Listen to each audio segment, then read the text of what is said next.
Hello everyone, welcome to my YouTube channel. तो आज के इस वीडियो में जैसा कि आप लोग जान रहे हैं, हम लोग Indian securities and stock exchange से रिलेटेड एमसीक्यूज़ प्रैक्टिस कर रहे हैं। तो आज हम लोग उसका पार्ट 2 कवर करने वाले हैं। मैंने पिछले वीडियो में इसके कुछ बेसिक क्वेश्चंस करवाए थे जो कि आप लोगों के प्रीवियस ईयर क्वेश्चंस थे। तो अगर आप लोगों ने वो वीडियो नहीं देखा है तो जा करके वो वीडियो ज़रूर देख लीजिएगा, आपको बहुत ही ज़्यादा हेल्प मिलने वाला है। वहाँ पे हम लोगों ने सेबी से रिलेटेड बहुत सारे क्वेश्चंस किए, स्टॉक एक्सचेंज से रिलेटेड क्वेश्चंस किए हैं। तो प्लीज़ आप लोग जा करके वो वीडियो ज़रूर देखिएगा। अगर आप चैनल पे पहली बार आ रहे हैं तो चैनल को सब्सक्राइब कीजिए, साथ ही साथ बेल आइकन को प्रेस कीजिए, जिससे मेरे आने वाले सभी वीडियोस के बारे में आपको जानकारी मिलते रहे। तो चलिए वीडियो को स्टार्ट करते हैं। सबसे पहला क्वेश्चन हम लोग का है, which of the following is not a correct statement. Option number A, hedge funds are not mutual funds. Option number B, hedge funds can be sold to public. Option number C, investors in mutual fund must be various fees and expenses. Option number D, mutual funds provide economics to sell to investment decisions. तो क्या होगा इसका right answer? यहाँ पे होगा must pay. Which of the following is not a correct statement. आप लोगों को बताना है कि इसमें से कौन सा स्टेटमेंट सही नहीं है।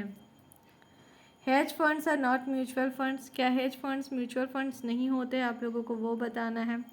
Hedge funds can be sold to public, hedge funds को हम लोग पब्लिक में सोल्ड कर सकते हैं, पब्लिक को सोल्ड कर सकते हैं, यस या नो।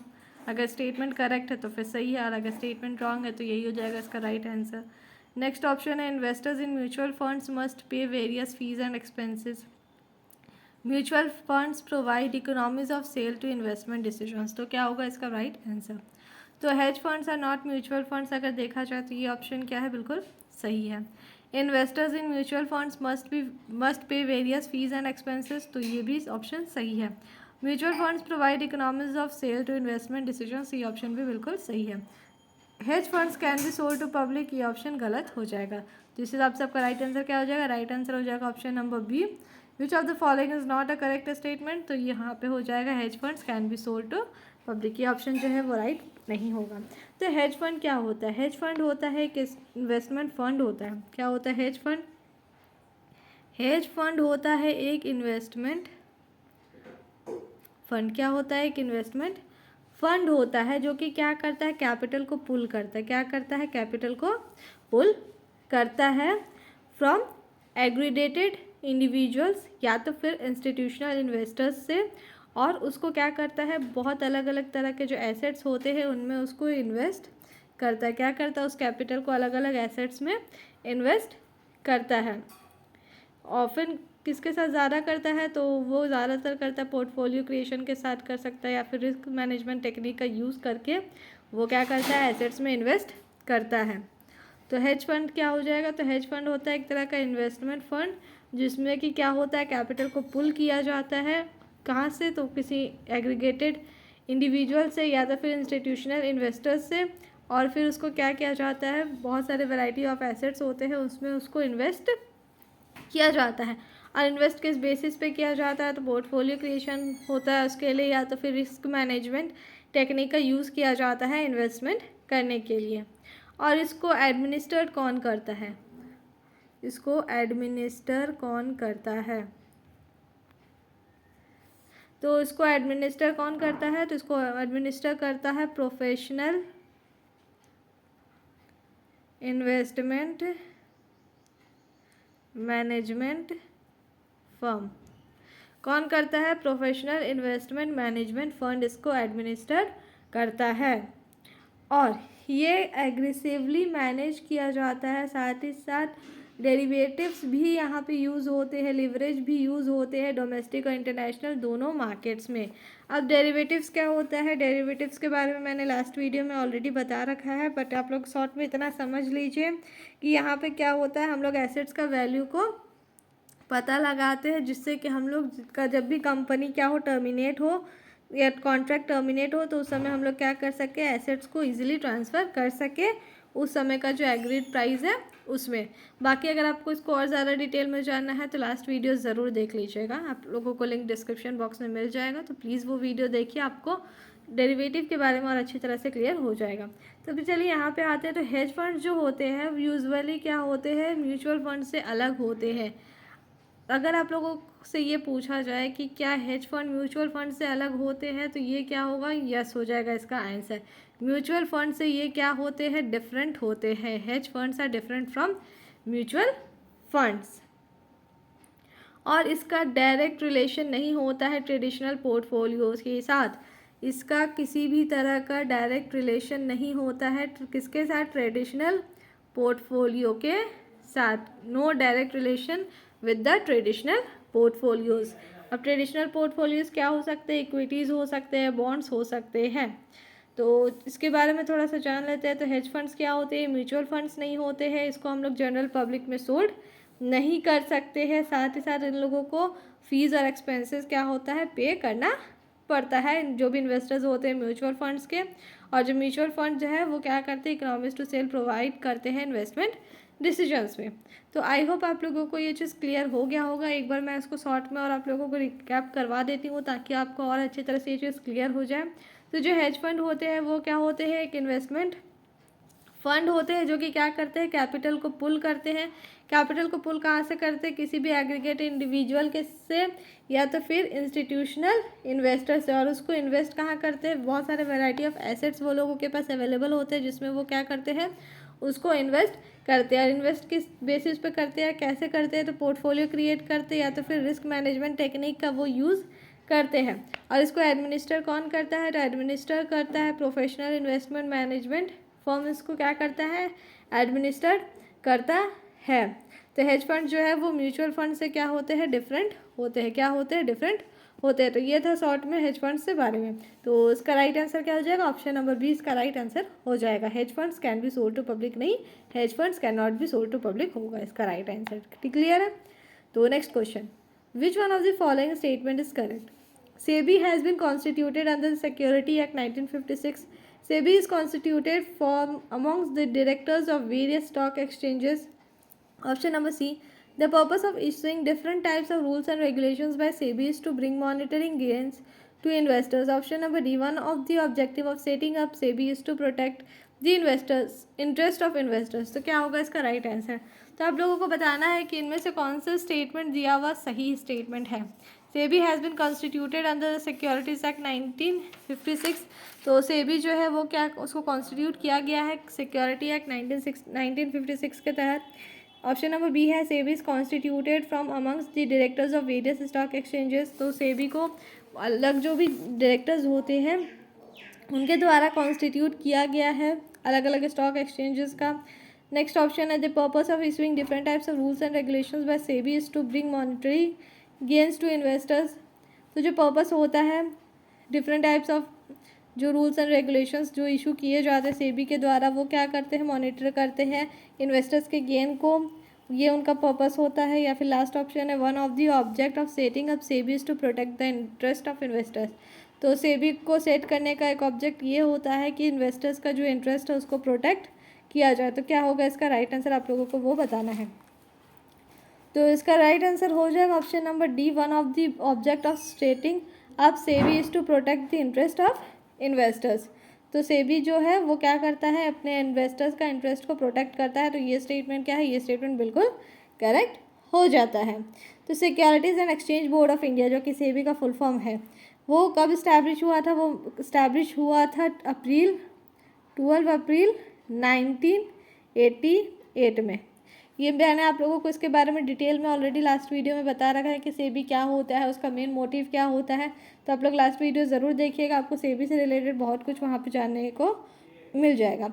अब इसका मेन ऑब्जेक्टिव या मेन फंक्शन क्या होता है उसको भी थोड़ा सा जान लेते हैं। तो सबसे पहला तो यही होता है कि वो अपने इन्वेस्टर्स के इंटरेस्ट को क्या करता है, प्रोटेक्ट करके रखता है जो भी सिक्योरिटीज़ में वो इन्वेस्ट करते हैं। और साथ ही साथ क्या करता है, जो भी सिक्योरिटी मार्केट है उसको डेवलपमेंट में प्रमोट करता है। It promote the development of security market. और साथ ही साथ क्या करता है, सिक्योरिटी मार्केट को वो रेगुलेट भी करता है। क्लियर है इतना। तो इसका क्या क्या मेन फंक्शन हो जाएगा कि वो इन्वेस्टर्स के इंटरेस्ट को प्रोटेक्ट करके रखता है, सिक्योरिटी मार्केट को डेवलपमेंट में प्रमोट करता है और रेगुलेट भी करता है सिक्योरिटी मार्केट को। इसके डिटेल में जानने के लिए आप लोग लास्ट वीडियो ज़रूर देखिएगा। वीडियो अगर अच्छा लगे, हेल्पफुल लगे, यूज़फुल लगे तो वीडियो को लाइक कीजिए, अपने दोस्तों के साथ भी वीडियो को ज़रूर शेयर कीजिएगा। तो चलिए, इसका राइट आंसर तो हो गया ऑप्शन नंबर 4। अब next question, risk of a portfolio can be minimize by which of the following? Option number A, combining two securities is having perfect positive correlation in their expected returns. Combining two security is having perfect negative correlation in their expected returns. Option number C, combining two securities having partially positive correlation in their expected returns. Option number D, combining two security is having partially negative correlation in their expected return. तो क्या होगा इसका right answer? Risk of the portfolio can be minimize by which of the following? तो जो risk होता है portfolio का, उसको हम लोग इनमें से किस तरह से हम लोग क्या कर सकते हैं, उसका रिस्क को मिनिमाइज कर सकते हैं, किस वे से हम लोग रिस्क को मिनिमाइज कर सकते हैं पोर्टफोलियो का? तो क्या होगा इसका right answer? Combining two securities having perfect positive correlation in their expected return, combining two securities having perfect negative correlation in their expected returns, combining two securities having partially positive correlation in their expected returns. Option number D, combining two securities having partially negative correlation in their expected return. तो क्या हो जाएगा इसका right answer? तो इसका right answer हो जाएगा combining two securities having perfect negative correlation in their expected manner. तो यानी कि option number B will be the right answer. Next question. The certificate which evidences an unsecured corporate debt of short-term maturity is known as certificate of deposit, short term loan certificate, treasury bill या commercial paper?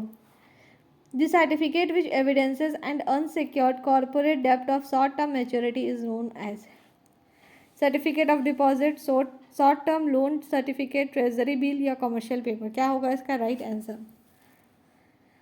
The certificate which evidences and unsecured corporate डेब्ट of short term maturity is known as commercial paper. क्या बोलेंगे उसको बोलेंगे हम लोग commercial paper. Option number 4 will be the right answer. Next question, which one of the following is not a function of foreign exchange market? Stabilization function, hedging function, credit function, transfer function. Which one of the following is not a function of foreign exchange market? इसमें से कौन सा foreign exchange market का function नहीं होता है? Stabilization function, hedging function, credit function या फिर ट्रांसफर फंक्शन? तो आप लोगों को बताना है इसमें से कौन सा पार्ट नहीं होता है या कौन सा फंक्शन नहीं होता है फॉरेन एक्सचेंज मार्केट का. विच one of the following is not a function of foreign exchange market? Hedging function तो होता है, क्रेडिट फंक्शन भी होता है, ट्रांसफर फंक्शन भी होता है, लेकिन स्टेबलाइजेशन फंक्शन नहीं होता है. तो इसका राइट आंसर क्या हो जाएगा? Option number A, stabilization function जो है उसका राइट आंसर हो जाएगा. तो फॉरेन एक्सचेंज मार्केट होता क्या है? तो फॉरेन एक्सचेंज मार्केट एक ऐसा मार्केट होता है जहाँ पे क्या होता है, नेशनल करेंसी जो होता है अलग अलग कंट्री का, वो क्या होता है एक जगह पे लाया जाता है और वहीं पे क्या होता है उसका बाइंग एंड सेलिंग होता है.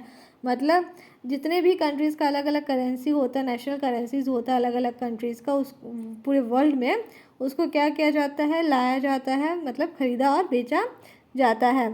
तो एक तरह से हम लोग बोल सकते हैं एक इंस्टीट्यूशनल अरेंजमेंट है जहाँ पे क्या होता है फॉरेन एक्सचेंज को बाय और सेल किया जाता है. क्या किया जाता है? फॉरेन एक्सचेंज को बाय एंड सेल किया जाता है. तो एक्सपोर्टर्स क्या करते हैं? फॉरेन एक्सचेंज को सेल करते हैं, जबकि इंपोर्टर क्या करते हैं? उसको परचेज करते हैं. जैसे कि हम लोग को पता है एक्सपोर्टर क्या होता है, एक्सपोर्टर होता है जो कि क्या करता है, सेल करता है, और इंपोर्टर क्या होता है, वो क्या करता है, परचेज करता है, यानी कि बाय करता है. तो फॉरेन एक्सचेंज मार्केट का क्या क्या फंक्शन हो सकता है? तो वो क्या करता है, ट्रांसफ़र का काम करता है, क्रेडिट से रिलेटेड भी उसका काम होता है, और रिस्क अवर्जन वर्क भी होता है या हेजिंग फंक्शन भी उसका होता है. तो इससे हम लोग को क्लियरली समझ में आ गया कि स्टेबलाइजेशन फंक्शन उसका नहीं होता है. तो फॉरेन एक्सचेंज मार्केट क्या होता है? फॉरेन एक्सचेंज मार्केट ऐसा मार्केट होता है जहाँ पे नेशनल करेंसीज जो होते हैं डिफरेंट डिफरेंट कंट्रीज़ के, उसको क्या किया जाता है, बाइंग एंड सेलिंग होता है, बॉट एंड सोल्ड उसको किया जाता है. जहाँ पे क्या होता है एक तरह का ये इंस्टीट्यूशनल अरेंजमेंट होता है जहाँ पे फॉरेन एक्सचेंज को बाय और सेल किया जाता है. एक्सपोर्टर क्या करते हैं, सेल करते हैं, और इंपोर्टर क्या करते हैं, उसको बाय करते हैं. आई होप आप लोगों को क्लियर हो गया होगा. तो इसका राइट आंसर ऑप्शन नंबर ए हो जाएगा. SEBI was established and its head office is 1992 Delhi, 1988 Lucknow, 1988 Mumbai, 1998 Kolkata. तो सेबी कब इस्टेब्लिश हुआ था आप लोगों को वो बताना है, साथ ही साथ इसका हेडक्वार्टर कहाँ है आप लोगों को वो भी बताना है। तो अगर आप लोगों ने ये वीडियो को ध्यान से देखा था तो आप लोगों को इसका राइट आंसर पता चल जाएगा, और अगर आप लोगों ने लास्ट वीडियो देखा था तो आप लोगों को कंफर्म इसका आंसर मालूम हो जाएगा। तो चलिए बताइए इसका राइट आंसर क्या होगा। तो इसका राइट आंसर हो जाएगा 1988 में ये क्या हुआ था, इस्टेब्लिश हुआ था। तो ऑप्शन नंबर 1 तो होगा नहीं और ऑप्शन नंबर डी भी नहीं होगा। अब बात ये है कि ये लखनऊ में हुआ था या फिर मुंबई में ये हुआ था, आप लोगों को वो बताना है। 1988 में इस्टेब्लिश हुआ था वो तो ठीक है, लेकिन इसका हेड ऑफिस कहाँ है, लखनऊ या फिर मुंबई। तो इसका हेड ऑफिस जो है वो है मुंबई में। कहाँ है, हेड ऑफिस मुंबई में है। तो ये ऑफिशियली इस्टेब्लिश हुआ था 1988 में गवर्नमेंट ऑफ इंडिया के द्वारा, और उसका हेडक्वार्टर कहाँ पे है, मुंबई में है। क्लियर। तो इसका राइट आंसर हो जाएगा option number C. Next, when the shares of the public industry are sold in the market it is called globalization, privatization, disinvestment, liberalization. When the shares of a public industry are sold in the market it is called, जब public industry का shares market में sold किया जाता है तो उसको क्या बोलते हैं, ग्लोबलाइजेशन, प्राइवेटाइजेशन, डिसइन्वेस्टमेंट या फिर लिबरलाइजेशन। जब भी किसी पब्लिक इंडस्ट्री का शेयर्स मार्केट में सोल्ड किया जाता है तो उसको क्या बोला जाता है, तो उसको बोला जाता है डिसइन्वेस्टमेंट। क्या बोला जाता है, डिसइन्वेस्टमेंट बोला जाता है। When the shares of any public industries are sold in the market then it is known as disinvestment.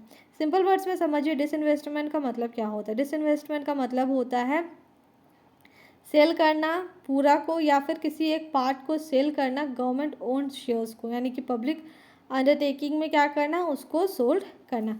जो भी गवर्नमेंट ओन्ड शेयर्स है उसको कहाँ पे सोल्ड करना, पब्लिक सेक्टर अंडरटेकिंग में सोल्ड करना, या तो पूरे शेयर्स को या तो फिर उसका एक पार्ट, या तो फुल या तो पार्ट, पार्शली या फुल्ली क्या करना, उसको सोल्ड करना। तो ये क्या हो सकता है, उसके बाद जैसे पब्लिक सेक्टर अंडरटेकिंग में सोल्ड किया गया, उसके बाद ये शेयर्स को हम लोग म्यूचुअल फंड्स में भी सोल्ड कर सकते हैं, फाइनेंशियल फाउंडर्स को भी सोल्ड कर सकते हैं, एम्प्लॉयज़ को, जनरल पब्लिक को, किसी को भी उसके बाद हम लोग इसको शेयर्स को सोल्ड कर सकते हैं। तो डिसइन्वेस्टमेंट का मतलब क्या हो गया कि एक पार्ट को या पूरे शेयर्स को, जो भी गवर्नमेंट ओन शेयर्स है उसको क्या करना, पब्लिक सेक्टर अंडरटेकिंग को सोल्ड करना, और उसके बाद हम लोग उसको कहाँ कहाँ सोल्ड कर सकते हैं, तो म्यूचुअल फंड्स में कर सकते हैं, फाइनेंशियल फाउंडर्स को कर सकते हैं, एम्प्लॉयज़ को कर सकते हैं, जनरल पब्लिक को भी उसको सोल्ड कर सकते हैं। तो इसका राइट आंसर हो जाएगा option number C, disinvestment. Next question, over the counter exchange of India was establish in India as joint stock company, corporation, society, option number D, a department undertaking. Over the counter exchange of India was established in India as a joint stock company, corporation, a society, a departmental undertaking. तो क्या हो जाएगा इसका right answer. ये question पूछा जा चुका है TGT 2004 में। तो चलिए बताइए इसका क्या होगा right answer. Over the counter exchange of India was establish in India as a joint stock company. इसका राइट आंसर क्या हो जाएगा, जॉइंट स्टॉक कंपनी हो जाएगा। ये इस्टेब्लिश क्यों हुआ था, इसका मेन पर्पस क्या था, तो ये इस्टेब्लिश हुआ था इस पर्पस से ताकि वो क्या कर सके, फॉर द पर्पस ऑफ जो भी स्मॉल कंपनीज़ है उसके शेयर्स को लिस्ट करने के लिए, जितनी भी स्मॉल कंपनीज़ है उसके शेयर्स को लिस्ट करने के लिए इसको इस्टेब्लिश किया गया। बस इतना ही। किसी भी तरह का डाउट हो तो कमेंट करके पूछिए, वीडियो को लाइक कीजिए, अपने फ्रेंड्स के साथ भी वीडियो को ज़रूर शेयर कीजिएगा। Thank you.